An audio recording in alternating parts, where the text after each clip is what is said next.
Hi, and welcome to Behind the Paddle. I am Paulson Victoria. And I am Emily Sun. Yeah, and we are going to talk about the first lesbian marriage in the UK. Yeah. Yeah.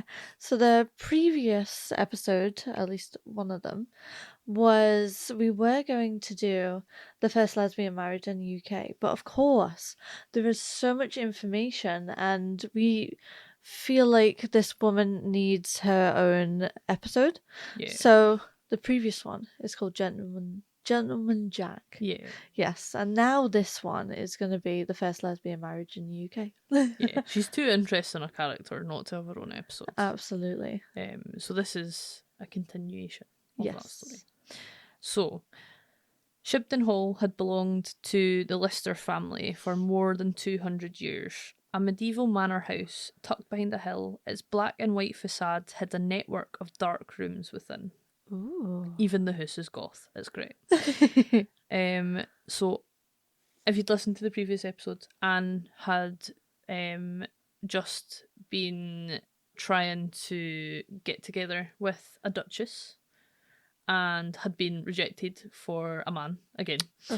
Many times. Basically, all her partners have just ended up with men, Yep. as was the thing back in the day. That was kind of Absolutely. the expected thing, but Yeah. she just wanted to be able to live her life like anybody, like a man, and wanted a wife and was adamant she was going to get one. Yep. Preferably, I think most importantly, with money and with status. Yeah. The important stuff. So she's been rejected. She's went, fuck this, I'm going home. Yep. She's went back to her family home that she had inherited several years before, but had kind of not really spent any time in because she wanted to go travelling. Yep. And headed back there. So she thought it was shabby and cold. She'd spent much of the last decade in elegant resorts all over Europe and had came back to a place that was in much need of repair and was kind of falling apart. So Halifax had recently had an industrial boom which had produced a huge demand for coal, and Anne spotted this opportunity and quickly expanded into Shibden's collieries, which I think is just like coal mines and stuff. So she was quite a good businesswoman. Her determination to be hands-on marked her out from other women with property. She took on the men who ran the local coal industry, and they soon learned she possessed a shrewd business brain.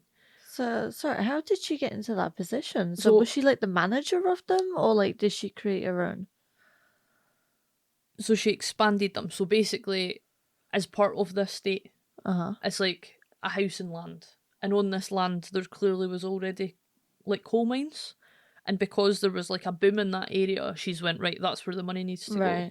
So like, that's how she had money when she was travelling, because the land that she had would have had like businesses and stuff on it. Yeah. And she would have been getting like a cut of that while she was away. Yeah.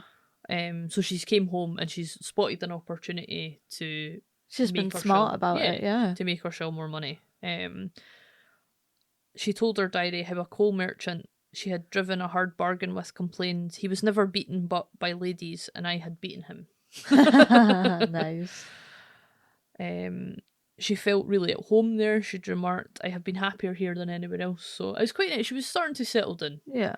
I feel like 41. She'd had quite a time in it. She'd been off gallivanting for like nearly 20 years at that point. So it's nice she got quite settled where she was.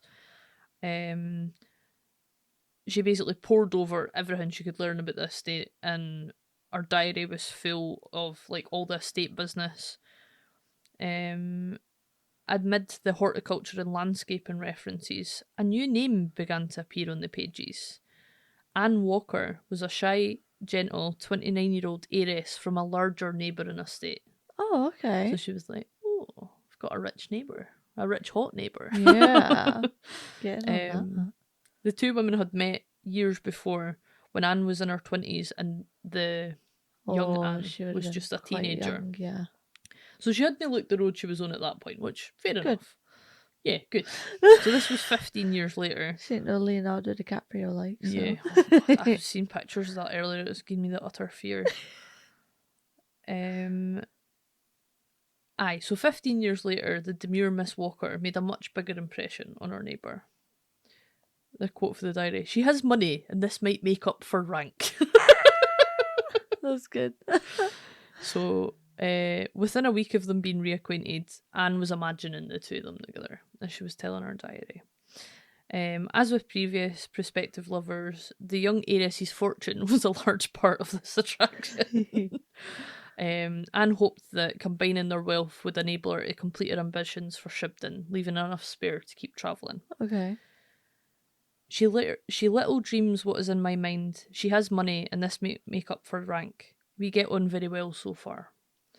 Anne's infatuation with her new friend accelerated quickly, and curled across thinking of Miss W for the first time. So she's wanking her at this point, basically. Okay. They began spending time in a secluded cottage in the grounds of Shibden that Anne had built for her own privacy and called the Moss House. So she's built up your shagging cabin. Den, yeah. Within weeks of them meeting, their relationship became intimate, and Anne responded warmly and enthusiastically to Anne's sexual advances. I really did feel rather in love with her in the hut.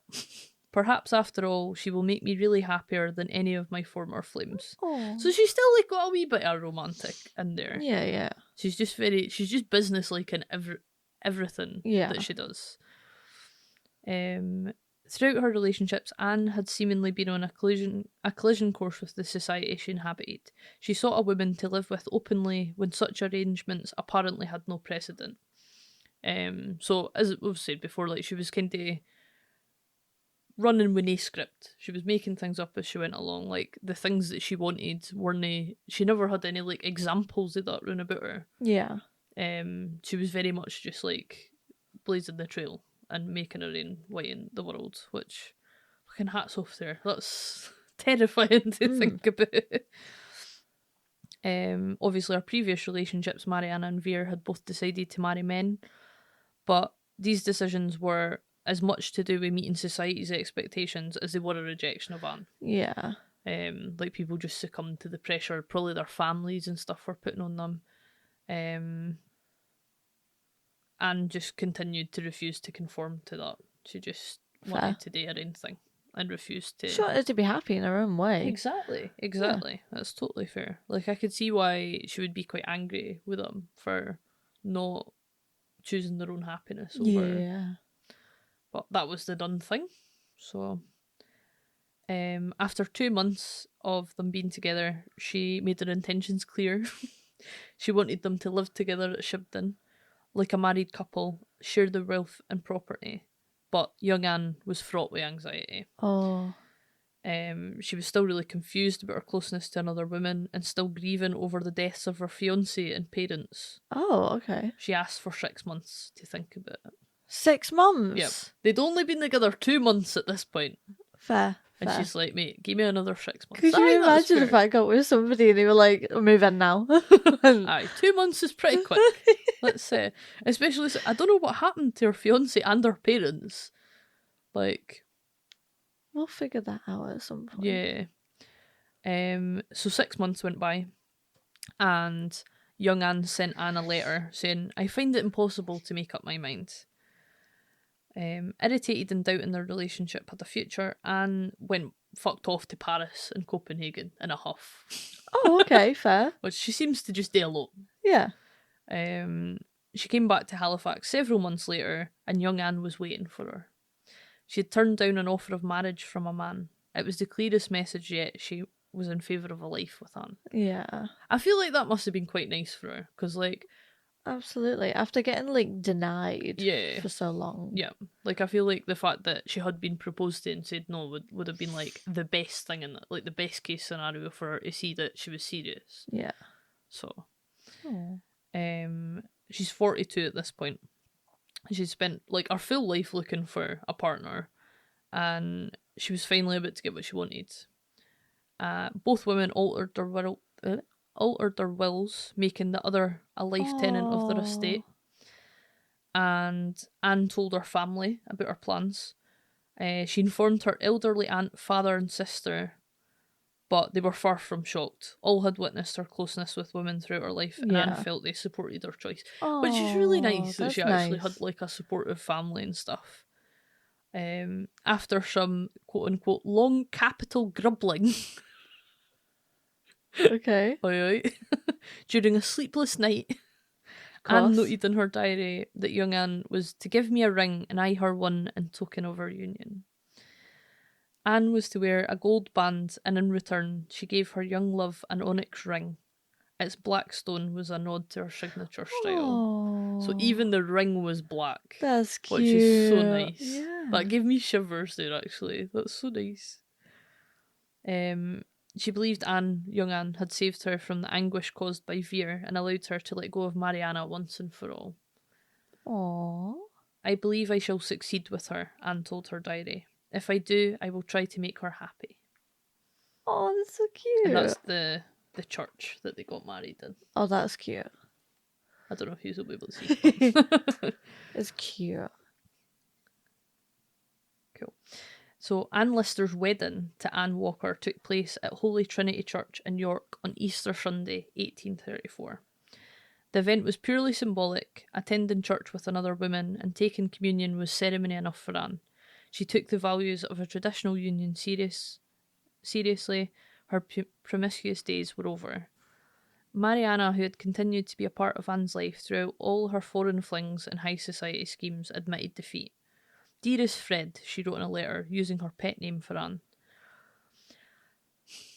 Do you think Anne was trans? Why'd you say that? Well, if her lover's pet name for her was Fred, she wore men's clothes. She wanted to live life as a man. Well, that was there was no words for it, but that was my first thought. Yeah.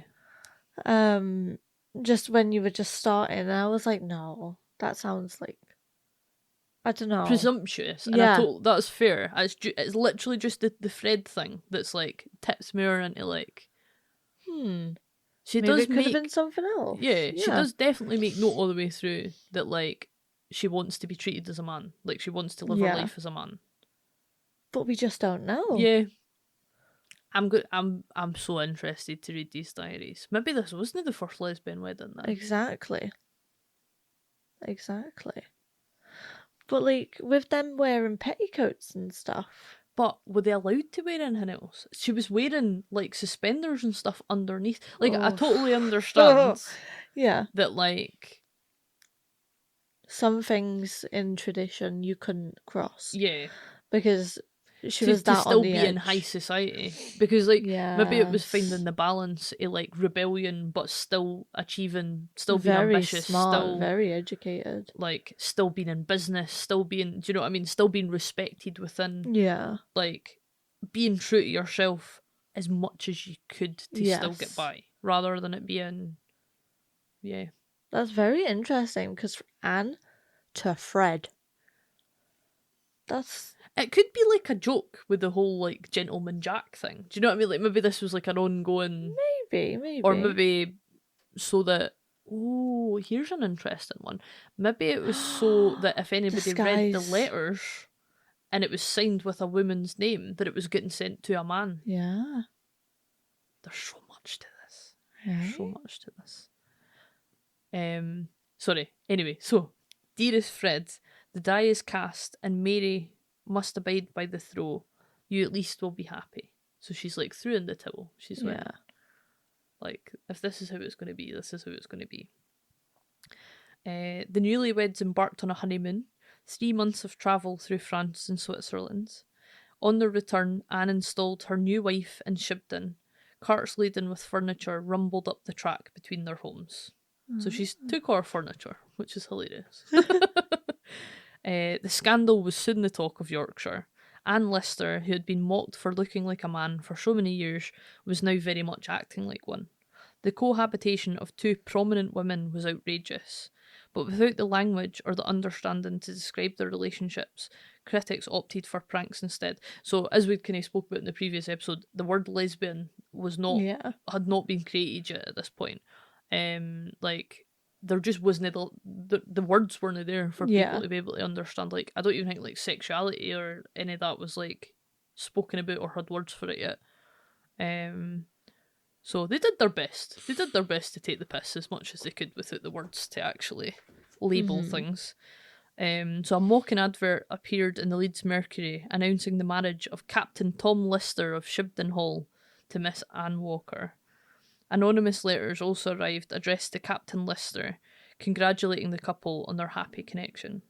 But, like, I do wonder if, like, with the whole Gentleman Jack thing, if she preferred that. But that's what I mean.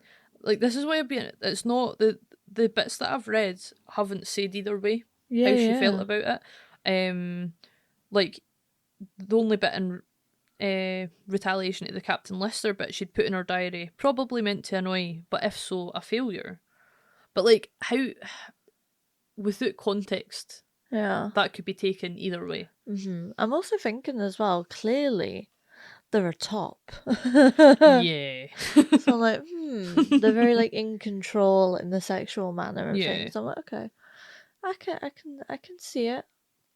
The stereotypical male to female and being on top and things. Like, okay. That always has to kind of exist within, like, sexual relationships, though. Yeah. So the marriage was not plain sailing. The women were completely different characters. Iwaran assertively ruled her estate and became embroiled in local politics, while her new wife often felt neglected, suffering regular bouts of sadness. Oh. I mean, that sounds like the typical couple back in the day. The wife's just sitting bored in the house while the man's away fucking gallivanting. Yeah. Shibden Hall, mid-renovation, resembled a building site. Young Anne, whose wealth was largely funding the work, became increasingly hysterical about the cost. Oh. So she was spending all her money as well. Yeah. But always ended the argument giving her more cash for the repairs. So, in 1838, Anne wanted to go abroad again. They headed to France via Brussels, but young Anne was not the ambitious travelling companion Anne had hoped for. She made frequent complaints of illness that Anne suspected were concocted. Oh. Returning to the Pyrenees, Anne decided she wanted to be the first person to officially climb Vignemale, the highest mountain in the range. Her wife, unsurprisingly, refused to join her. Of course. Undeterred, Anne tied her dress and petticoats around her legs and, wearing nail-studded leather boots, made her way up the mountainside. I love that this bitch is climbing mountains nobody has climbed before in a fucking dress. Yeah. It's excellent. In a black dress and black boots with a black ring and black hats. It's fucking great. A Russian prince wrongly claimed to have beaten her to the summit and had the ascent named after him. But a nearby mountain pass is known as Collado de Lady Lister to this day. Oh, she was the first to climb that nice. one. They then went to Russia, which was one of Anne's long-held dreams, was to go there, exploring St. Petersburg and Moscow, which Anne described as the most picturesquely beautiful town I have ever seen. Interesting. But the bitterly cold Russian winter arrived, and young Anne pleaded to go home. Aww. But Anne convinced her to stay. She bought them a new carriage and had 2 pairs of men's knee-length leather boots made and fur coats, and on they travelled. Their destination was the Caucasus, a hot and humid mountainous region between the Black and Caspian Seas. And in the summer of 1840, they reached the city of Kutaisi. So they've been on the road for like 2 years at this point. It must have took them a long ass time to go. Like, going to Europe wasn't like going on like a tour plane. Like, that would have been like days, weeks and weeks of travelling to get anywhere. Like, no wonder young Anne's like, mate, can we just go home? I know. It's been a year and a half. Can we go home to? Like, that's fine. That's totally fair. So the women marvelled at the lush forests and azalea-clad mountains. The couple also seemed to be enjoying a happy spell, as they shared in the joy of witnessing sights most Westerners had never experienced. In the remote village of Galley, Anne described the views in her journal. High hills north and within, ridges of wooded hill rising every now and then into little wooded conical summits. They'd had tea at 8:25 p.m. and lay down at 9:30 p.m. She noted, so she's still keeping up the dates and times and what she had for breakfast and like very rigorously kept notes of literally everything. These simple observations would be the last thing Anne Lister would ever write. It was the 11th of August 1940. 6 weeks later, Anne, aged 49, was dead. Oh damn! How'd she die? How did she die? We'll get there. I'm just going to read the last wee bit and I'll be in there. So she was stranded. Oh, sorry. It was thought that an insect bite led to the fever that killed Anne. So she got a fever and died. They were in a foreign country. They didn't have like pure inoculations and shit back then. Like travelling was dangerous. Damn. So she'd lived a life though. But poor young Anne was now stranded 4,500 miles from home with a body. It took her 8 months to get back. Jesus Christ. Travelling through Northern Europe with a coffin beside her. That's fucking horrendous. Oh, no. That body would have smelt probably as well. They wouldn't, like... No, man, I would have buried them there and then. Just like, fucking, you wanted to be here, stay there then. And then got the Shibden estate because they changed their wills, obviously. Yeah. She continued living there, but which now had... all the improvements were finished when they got home, but Anne never got to see them because obviously she died when they were away. But her ownership did not last long. Her relatives, believing she had mental health problems, arranged for a doctor, lawyer, and policeman to break in and... Mental asylum. Yep. They found her cowering behind a locked door, surrounded by papers and a brace of loaded pistols. She was taken off to the same York asylum, which still had Eliza in it. So her and Eliza, two women to the asylum for this woman. Ridiculous. She brought all the diaries back with her and hid them in Shibden. Nice. So it was her that kept Anne's legacy alive. Good.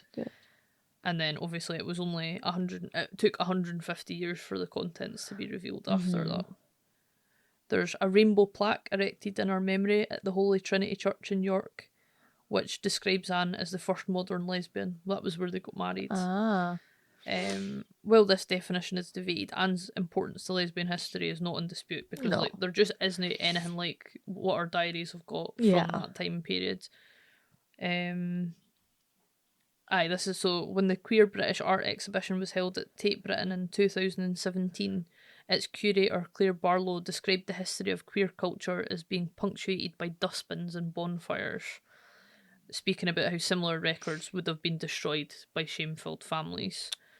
The fact that John Lister chose to preserve Anne's diaries is therefore remarkable. Yeah. It is not known whether he did so out of love of history or whether, as has been suggested, he was also secretly homosexual. Yeah. But there's now a BBC show that came out in 2017 called Gentleman Jack. Okay. That's about her life when she went back to Shibden Hall, which I'm going to watch. I think it is just like a shagging marathon. Of course. I would expect nothing less of this woman's life. So, the person that created it had tried for 20 years to get it made. Oh, jeez. Starting in 2003, but audiences weren't ready. Yeah, no.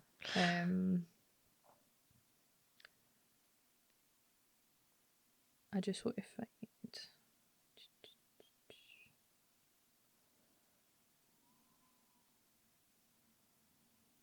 So a wee quote, "I am resolved not to let my life pass without some private memorial that I may hereafter read, perhaps with a smile." Oh. Which is her reason for keeping all her diaries and why she kept them a secret. I'm just trying to find that actual number. It was like, I'm sure it was like over 1 million words she'd written, or like over 5 million words she'd written. I can see that if she's writing it every day. She's eating and everything, just with that. She also kept clippings of her lover's pubic hair. Oh. Which is hilarious. Could you just imagine that you've ate somebody out and it's like 1 second, love, snip, snip, snip. But she was like just an absolutely amazing woman, and although it wasn't an official marriage, it's believed to be the first, at least recorded, lesbian marriage in UK history. and our works are an absolute testament to like just that time period, and the fact that they show that there's just always more stuff going on, not even behind closed doors, that people don't they want were to know about. proud basically. enough, and she had enough Totally. courage to just go out and do Go it. out and just be To herself. some extent, yeah.